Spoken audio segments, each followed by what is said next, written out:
Bonjour, c'est Cryptolyse, on va parler aujourd'hui du Bitcoin. Donc c'est notre rendez-vous hebdomadaire, on revient un petit peu sur la semaine, ce qui s'est passé, on se prépare justement pour la semaine prochaine, voir ce qui nous attend. Alors, forcément cette semaine a été assez chargée dans un premier temps parce que nous avons eu toute une série de baisses, une ouverture à la baisse, une continuité de baisse qui s'est effectuée par rapport à la première montée de la semaine dernière. Donc du coup on pouvait se poser des questions sur la notion de corrélation qu'on pourrait avoir et on a eu aussi l'actualité. L'actualité qui a été assez forte, je vous ai couvert en tout cas directement dans les quotidiennes de 8h cette semaine un petit peu ce qui s'est passé, et notamment l'invasion de l'Ukraine par la Russie. Une invasion qui a eu une réaction au niveau des cours, mais une réaction qui est très intéressante et qui nous en dit long justement sur la position des crypto-monnaies en tant qu'actifs, et on va en discuter justement dans la deuxième partie de cette vidéo où on va faire un petit point sur les indices, sur le pétrole par exemple aussi, parce qu'il s'est passé un certain nombre de choses, et on va les comparer justement avec le marché des cryptos, et essayer de trouver la part de qu'est-ce que une crypto-monnaie à l'heure actuelle, quel type d'actif c'est, est-ce que c'est un actif risqué, est-ce que c'est une valeur refuge, pourquoi, comment. J'ai commencé à vous donner des éléments lors des quotidiennes, et on va revenir un petit peu sur tout ça. Rejoins-nous sur Discord, tu y retrouveras notamment ma stratégie d'investissement qui est disponible gratuitement. Je montre comment je construis mon bag, le fonctionnement de mes optimisations, quand acheter, quand vendre, tout pour éviter justement les principaux pièges. Rappeler un petit peu où on en est. Alors, nous sommes actuellement dans une schématique elliotiste, de vague 1, vague 2, vague 3 terminée en avril 2021, et nous sommes dans la vague 4 avec un retracement A, B, C. Nous avons un A qui est égal à B sur le dernier lot qui a été effectué, et donc la grande question qu'on se pose, c'est est-ce qu'on va faire une extension comme là on a effectué sur la B, avec la C, pour descendre, casser les 30 000 et récupérer les poches de liquidité qui se trouvent en dessous, et voire potentiellement descendre jusqu'au gap de 26 000, donc qui serait justement une zone très intéressante. Donc ça c'est la grande question, est-ce que c'est terminé, est-ce qu'on va reprendre? Est-ce qu'on a terminé en faisant A égale C, et donc du coup on part sur une vague 5, ou on attend une extension? Cette vague C, on a le 1, 2, 3, 4, et donc globalement on est dans la 5 qui est justement en construction en l'occurrence par rapport à ce qui a pu se passer, et globalement validerait chez nous la 4. Alors pour pouvoir invalider cette schématique, pour moi, et ça restera toujours le cas, c'est ce que je vous répète continuellement, c'est qu'il faut impérativement casser ce niveau-là, ce dernier top qui a été effectué, dans les 52 250 niveaux essentiels à valider avec une belle bougie pour pouvoir faire. On pourrait remonter en haut, valider la prise de liquidité au-dessus, et ça on va en discuter après dans les schématiques, mais néanmoins, tant qu'on ne casse pas ce niveau-là avec une belle bougie et qu'on ne valide pas justement avec un beau pullback pour repartir, en l'occurrence, pour moi, la schématique de continuité de baisse est toujours de mise. Voilà. Alors, de toute façon, en tous les cas, en termes de structure pure, nous sommes sur quelque chose de bullish au long terme, mais sur ce retracement, nous sommes toujours dans une structure de continuité de tendance baissière, et donc de continuité de correction, et on n'invalide pas cette structure baissière tant qu'on n'a pas de retournement, et le retournement serait une cassure d'un précédent top, et donc en l'occurrence ce précédent top serait à 52 000. Voilà un petit peu pourquoi la schématique que j'ai en tête par rapport à ça. Alors, on va regarder un petit peu aussi ce que nous disent les indicateurs, notamment mon préféré qui est le RSI, qui est un des rares que j'utilise vraiment continuellement. On n'a pas forcément de grosses informations de retournement, parce que en l'occurrence on n'a pas de divergence baissière, enfin de haussière pardon. Par contre on a une divergence baissière qui est en place, hein. On a une divergence qu'on garde là en tête depuis un certain temps, je vous en avais déjà parlé, et là elle est quand même assez marquée, étant donné que par rapport au top protégé et au top qui a été effectué au niveau de cette schématique là, on voit qu'on a une belle divergence. Donc globalement, on a quand même une indication d'une potentielle continuité de baisse avec justement quelque chose qui qui nous confirment un petit peu ça. Les autres choses qui nous confirment qu'on a des objectifs en bas, c'est la partie de prolongation de cette première inclinaison baissière qui nous amène à 28 000, et la deuxième prolongation de Fibonacci de cette deuxième impulsion baissière qui, elle, nous amène à 26 000. Donc du coup, on a un cluster qui se trouve dans cette zone-là, où globalement, les impulsions nous montrent que si on fait l'équivalent de celle-ci et l'équivalent de celle-ci par rapport à là, on arrivera justement dans ces zones-là, et donc ce serait quelque chose qui serait, en l'occurrence, concordant avec un petit peu tout ce qui peut se passer. Étant donné qu'on a une énorme poche de liquidité en bas, on a un equal low qui s'est mis en place ici, et on a un gap haussier qui est là, donc globalement, vous savez que quand je commence à avoir beaucoup de concordance, c'est quelque chose qui affirme, en tout cas pour moi, qui augmente la probabilité que ça se passe, et je garde dans cette schématique-là. Alors, concrètement, en daily, qu'est-ce que l'on a on va se rapprocher un petit peu, on a une schématique que je vous ai présentée en noir, qui est une schématique d'accumulation. Donc, c'est-à-dire avec un psi qui se trouve ici, un SC qui se trouve là, un AR, et globalement, ici, nous allons faire un ST. C'est-à-dire qu'on a l'arrêt de la tendance baissière, en tout cas un premier arrêt de la tendance baissière, un retournement avec une prise de liquidité du psi, donc une grosse prise de liquidité, et ensuite on va retester le selling climax, donc le SC. Pour que une accumulation de wick-off se termine correctement, on doit casser et prendre la liquidité du SC. Alors, à travers un STB. Il est aussi possible que on casse le STB pour prendre une nouvelle fois la liquidité avec ce qu'on appelle un spring, que j'ai noté ici. Et en l'occurrence, cette schématique-là, pour qu'elle fonctionne, on doit impérativement avoir une prise de liquidité une fois à minima. Et on attend potentiellement la deuxième pour avoir justement une vraie remontée et une vraie impulsion haussière. Néanmoins, il est évident que par rapport à ça, quand on fait une schématique de ST, on peut avoir, et il est même une généralité, avoir une remontée du prix pour faire une nouvelle prise de liquidité, pour pouvoir récupérer la liquidité soit de l'AR, soit aller vérifier un certain nombre de niveaux qui se trouvent ici par exemple, et redescendre ensuite, pouvoir prendre la liquidité, remonter, redescendre, prendre la liquidité, et ensuite partir. La prise de liquidité, à travers le STB et le Spring, peuvent être très puissantes, comme juste une petite mèche. Ça, on n'a aucun moyen de le déterminer à l'heure actuelle. Ça peut être accentué notamment par des nouvelles fondamentales, mais de base, on n'a aucun moyen de déterminer cette prise de liquidité, quel va être l'impact fort. On pourrait très bien aller chercher les 28 000 avec un STB petit, donc tout court, on remonte, et un spring très puissant qui va chercher.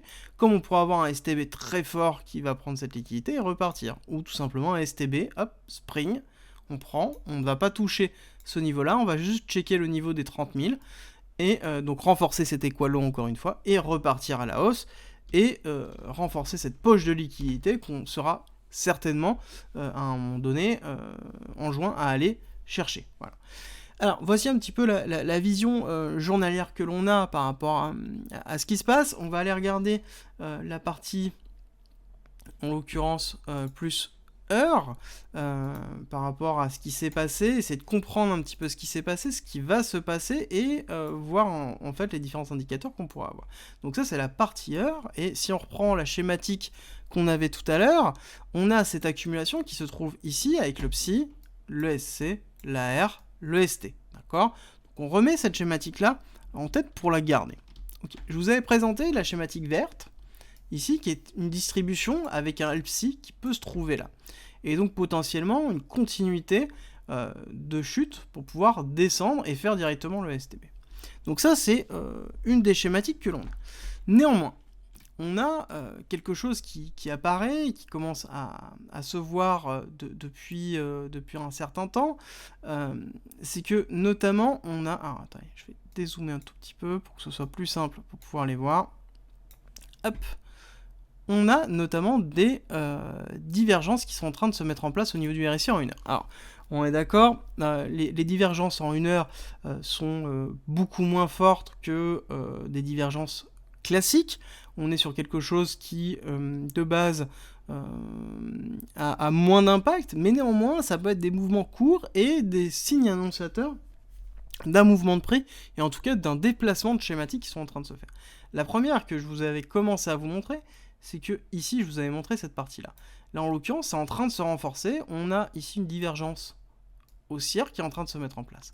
C'est-à-dire que là, on est en train de nous montrer que potentiellement, le prix, ici, va potentiellement monter. C'est-à-dire qu'on pourrait avoir la confirmation avec une descente qui s'effectue là, alors qui pourrait redescendre un petit peu plus bas, du coup, ici, pour aller checker le niveau ici, et ici, descendre pour pouvoir renforcer le ST, et donc aller checker soit le niveau, soit prendre la liquidité.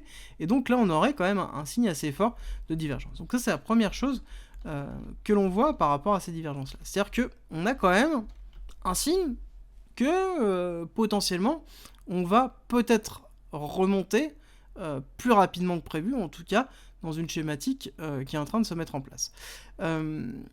Et donc là-dessus, il y a aussi une autre possibilité. Par rapport à ce que je vous ai présenté tout à l'heure, on va rediminuer ça, par rapport à ce que je vous ai présenté tout à l'heure, donc on a une accumulation qui se met en place. Psi, SC, AR, ST. Ok. Je vous ai dit tout à l'heure que potentiellement on peut aller chercher un nouvel AR avant de faire le STB. Là, on commence à avoir une schématique qui nous dit peut-être, garde ce scénario en tête. Ça sous-entend aussi que derrière, on a un niveau qui est important, que je vous ai noté depuis un certain temps, qui est ce niveau ici de 48 000, où on a une énorme poche de liquidité qui se trouve ici avec un gros order block qui est assez colossal, qui nous donne justement cette indication que là, on pourrait avoir une remontée pour aller prendre cette liquidité-là. Derrière, ça sous-entend qu'on aurait aussi une nouvelle schématique de wick-off qui se mettrait en place, qu'on va mettre en orange, qui serait ici un BC. Hop. On aurait ici, en effet, un AR. On aurait ensuite, tout simplement, une recherche du saut beaucoup plus agressive. On va y arriver. Hop. Donc ici, on est toujours sur le saut. Et sauf que du coup, par rapport à cette schématique-là, on pourrait se retrouver sur un UT très fort qui pourrait se mettre en place. Donc c'est-à-dire que là, on pourrait avoir un UT, voire UTAD, avec prise de liquidité du BC pour pouvoir valider. Donc là, on aurait, je reprends, Psi, donc SC, AR, ST, AR, prise de liquidité de l'AR, voire prise de liquidité agressive en deux temps, d'accord, comme cette schématique-là, avec un UT UTAD, ici, qui pourrait se mettre en place, donc l'UTAD orange, et ensuite, tout simplement, une chute. Donc on valide la distribution orange pour pouvoir ensuite faire le STB, donc valider l'accumulation qui est en cours, remonter, alors une remontée qui peut être quand même moindre, qui pourrait être comme ça par exemple, ou voire toute petite, agressive, spring, et on part. Donc là on pourra avoir cette schématique là. Alors après, la volatilité du STB et du spring, comme je vous l'ai dit, c'est compliqué de pouvoir la déterminer. Autre élément important, c'est que si on refait, c'est une prolongation que je vous avais donnée depuis un certain temps, un peu cette schématique-là, qui est la prolongation de cette première impulsion haussière suite à l'arrêt de la tendance, on voit qu'on a un objectif à 47 000, je vous en ai parlé depuis un certain temps, c'est pour ça que je vous avais noté cette zone-là très importante, c'est que c'est quand même un appel de prix. Est-ce qu'on va aller le chercher tout de suite ou est-ce qu'on va le chercher plus tard? Dans tous les cas, on sait qu'on va remonter et qu'on va faire un arrêt sur cette partie-là pour aller prendre la liquidité.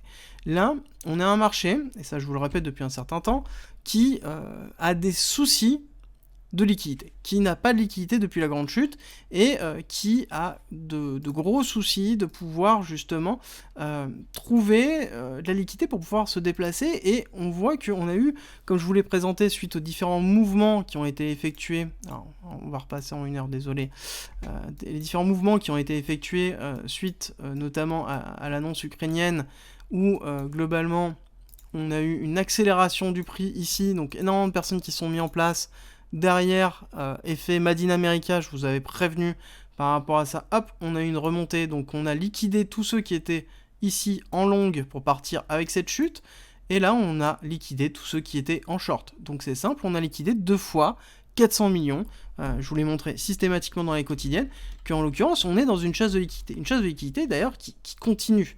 Je vais vous montrer pourquoi. Parce que j'ai mis de côté, comme d'habitude, un certain nombre de choses. Hop. Pourquoi? Parce que là, c'est dans 24 heures, on a encore liquidé 200 millions. Donc, c'est-à-dire que cette semaine, qu'on soit d'accord, on a quasiment, on est en train de on a dépassé le milliard liquidé. D'accord? En 3 jours. En 3 jours, on a liquidé 1 milliard. Donc ça, c'est très important. On a récupéré énormément de liquidations. On a validé à peu de choses près le max pain price. Donc on est allé récupérer un ensemble de points importants. Donc on a récupéré beaucoup de liquidités qui sont en train de se faire. Mais est-ce que c'est suffisant pour pouvoir enclencher? Je ne pense pas que ce soit suffisant et je vais vous expliquer pourquoi. Premier point, c'est que là, je vous avais noté le fait qu'on était en train de charger, que c'était pas normal, et qu'on allait avoir une cassure qui allait se faire, et qu'on allait avoir des liquidations massives au niveau de l'open interest. Ça, je vous avais prévenu. Qu'est-ce qui s'est passé?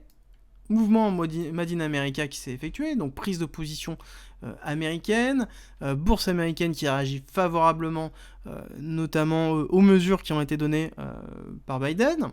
Derrière, qu'est-ce qui se passe? Liquidation massive, baisse de l'open interest, donc du ratio de l'open interest sur la totalité du market cap, donc on a un market cap qui remonte, et pourtant ce market cap qui remonte, qu'est-ce qui se passe? On se retrouve avec une baisse de l'open interest sur le ratio, et donc ce qui est logique derrière, et on voit qu'on a eu une liquidation massive de l'open interest sur, en l'occurrence Binance, donc qui représente quand même une majeure partie de l'open interest qui s'est effectué. Donc ça, on a vraiment cette schématique-là. Et ce qui est intéressant à voir, c'est qu'on est revenu au niveau d'avant. On n'a pas vraiment chuté, on n'a pas déchargé le train, c'est juste que on a piégé les personnes qui ont pricé tout simplement cette crise-là en amont et qui se sont enjoints justement, qui se sont jetés dans la gueule du lion par rapport à cette schématique-là. Autre élément, pourquoi je pense que c'est pas encore terminé, la schématique, on va avoir quelque chose qui est assez fort. Parce qu'au niveau des index, on est revenu dans la peur à 26. Alors que nous sommes en pleine correction, nous sommes dans un niveau assez intéressant, nous avons une instabilité politique, nous ne sommes plus dans l'extrême fear. On a été à un moment donné, suite à la chute, avant la décorrélation, enfin avant l'élément géopolitique. Donc on a quand même un marché qui est encore assez fort par rapport à ça et qui ne cède pas encore à la force. Chose qui est, encore une fois, noté par rapport au social index. C'est-à-dire que là, à l'heure actuelle, on est encore excessivement bullish malgré ce qui peut arriver. Et tant qu'on aura une discordance très forte entre ces deux éléments-là, je pense que on ne pourra pas avoir un retour classique parce que tout simplement, on n'arrivera pas à avoir un élément déclencheur d'un retour, d'un bull run fort et d'un renversement de situation. Et à l'heure actuelle, au niveau des indicateurs, malheureusement, on ne l'a toujours pas, que ce soit les indicateurs techniques, l'analyse technique, ou sociétale, comme ça peut être là. On voit que le market order flow est mitigé, mais ça c'est un peu logique par rapport à ce qui s'est passé, et les gros mouvements qui ont eu vente et baisse, donc forcément on va avoir l'order flow qui va être classiquement entre les deux, mais on a des poches de liquidité qui sont immenses en dessous, et on voit qu'on est en train de renforcer les poches de liquidité qui sont au-dessus de cette zone ici. On est en train de renforcer ces poches de liquidité là. Et donc il serait logique d'aller refaire une incursion, que ce soit tester ce niveau-là, ou voir prendre la petite liquidité du BC, renforcer encore ces poches de liquidité là, descendre, prendre la liquidité du bas, remonter, prendre la liquidité du haut, reprendre la liquidité du bas, et repartir. Une belle accumulation bien forte de week off, pour nettoyer justement un petit tout, voire descendre vraiment puissamment sur l'A 618 pour aller chercher tout ça et nettoyer vraiment la totalité de ce marché. Ceci étant dit, on va aller maintenant voir un petit peu ce qui s'est passé au niveau des indices et du pétrole et voir justement quelle est la place de la crypto par rapport à tout ça. Alors, au niveau des indices, je vous avais dit qu'il y avait des schématiques, des grosses schématiques qui se mettaient en place, notamment avec une potentielle chute assez forte qui ont été faites. Et en l'occurrence, on voit qu'on a eu une énorme bougie qui s'est validée, une première bougie qui a été entièrement, donc on a ouvert ici, on est descendu totalement, on est rentré dans l'order block, on n'est pas allé chercher la liquidité basse, et on a été ravalé entièrement par rapport à ça. Donc là, nous sommes sur le Nasdaq. Ce qui est intéressant, c'est que du coup, on n'a pas de validation pour, en tout cas, les retails sur une schématique de tout simplement chartiste, de continuité, en tout cas, de validation de cette schématique qui est en place et qui, globalement, nous amènerait sur quelque chose d'assez bas, sur une target assez basse, qui serait dans les alentours de 12 000. Néanmoins, c'est très intéressant de voir que le marché des indices s'est validé avec un ravalement. Donc on a eu une forte baisse, puis ensuite on est repassé derrière. On est repassé même très fortement avec justement une continuité de hausse. Alors du coup, malheureusement, c'est fini. On va regarder un petit peu l'ouverture de ce début de semaine, voir comment ça va se passer, mais on pourra avoir une continuité de hausse en fonction des actualités de ce week-end, et si on n'a pas trop de disparité avec le reste du marché qui continue. Donc globalement, on pourrait avoir une continuité de hausse. Et ce qui est intéressant de voir, c'est que ces indices-là, qui n'ont pas décroché en fait, ont eu un impact volatilité, de volatilité, mais ce qui est logique étant donné que cette crise, comme je vous l'ai expliqué, a été pricée depuis un certain temps, justement sur les différents marchés. Et d'ailleurs, si on regarde sur le SP500, dessus, on voit que on a eu même un impact qui a été quand même beaucoup plus gros. C'est-à-dire qu'on est descendu, oui, mais je veux dire, derrière, on a bien rattrapé tout, et voire même beaucoup plus loin que prévu. On a continué cette schématique haussière assez fortement pour aller attaquer justement des niveaux importants. À côté, si on regarde les valeurs tout simplement de matières premières, on voit que le pétrole, derrière, a fait une énorme flambée parce qu'il y a eu une peur tout simplement d'un arrêt de l'ensemble de l'approvisionnement de matières premières par la Russie. Et donc du coup, ça voudrait dire que le marché se tournerait vers d'autres matières premières, notamment le pétrole. Et donc du coup, on a eu cette flambée qui s'est effectuée et on s'est approché des 100 $. On s'est approché de l'objectif, on a touché les 100 $, on s'est approché de l'objectif des 1,618.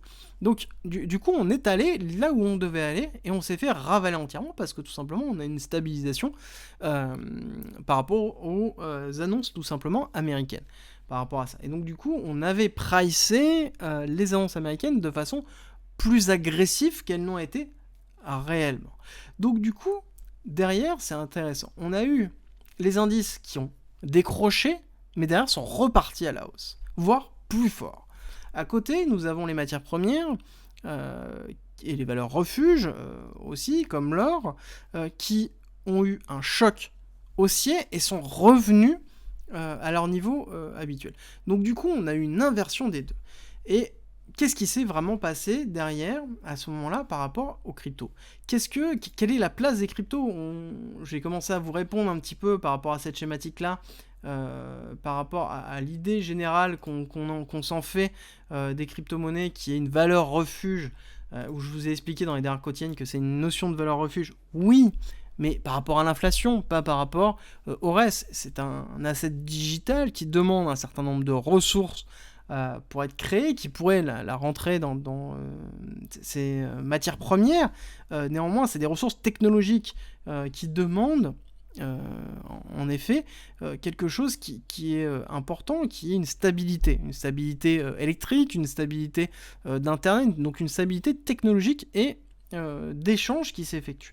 Et ça, c'est important parce que je considère à l'heure actuelle, et je pense que cette crise nous le montre d'une certaine façon, c'est qu'on se retrouve sur une nouvelle classe d'actifs qui est entre un actif risqué, un indice de confiance tout simplement sur les évolutions de la technologie et de la blockchain, et à côté une notion de matière première. Donc on se retrouve sur une nouvelle classe d'actifs qu'on ne peut pas catégoriser soit l'un, soit l'autre.